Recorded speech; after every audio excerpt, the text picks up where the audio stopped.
Okay, kama unavyotuona hapa tuko studio Samauvet Media, ndo tupo kwenye studio hapa, na vile hii ni Muhehe TV Online. Siku ya leo tunazungumzia kuhusu wasanii. Hivi unajua wasanii wakiwa location wanakuaje? Wasanii wakiwa location wanapata changamoto gani? Tunazungumzia leo ni wasanii wa kike ambao wanapata changamoto nyingi sana wakiwa location, hata vile wakiwa wanahitajika kufanya kazi wakiwa location. Na ni sababu ambayo nimekuja kuzungumza hapa ili kuweza kukomesha hizi tabia ambazo watu wanazifanya ambao wanahusika kwenye hili swala la production, na vile waandaaji ambao maproducer wananyanyasa sana wanawake wakiwa location. Swala la kwanza kabisa tunaanza na swala la wanawake ambao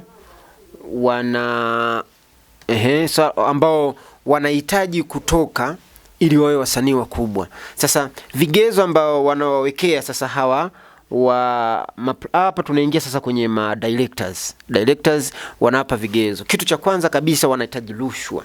Hapa ni rushwa ya ngono. Unalifahamu hilo kwamba wasanii wa kike wanapambana na hivyo vitu? Nadhani leo ndo nitakujuza zaidi. Na kitu cha pili ambacho wanakumbana nacho tunaangalia hapa kuhusu maisha yao. Je, maisha yao tunazungumzia vipi kuhusu maisha yao hawa wasanii? Kwamba wanahusishwa vipi na hawa madirector au makameramani?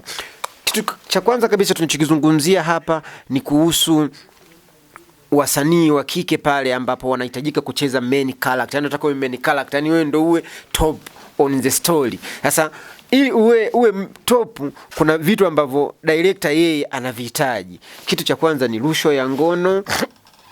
Kitu cha pili anahitaji wewe uwe kama chawa wake. Umeona kitu kama hicho? Kwa hiyo kuna vitu ambavyo wasanii wanakumbana navyo hivi vitu hawa wa kike. Madirector, makameramani, hebu jirekebisheni. Sawa, jirekebishe kwa sababu hivi sio vitu vizuri. Sawa, uwezi jua kwamba huyo msanii ana magonjwa ama na magonjwa gani mpaka wewe unaanza kutembea naye, make na ujui kama ametembea na watu wangapi, hususan kwenye hizi tasnia zetu za filamu. Unaweza kushangaa mwanamke ametembea na zaidi ya wanaume zaidi ya 30. Kila director anatembea naye, na kila madirector wanakopa na magonjwa umeona tofauti. Na hii inasababisha kuwakatisha ndoto hawa wasanii wa kike. Kwa mfano unaweza kuwa katika madirector 12 ambao ametembea nao mmoja ana maambukizi ya virusi fulani.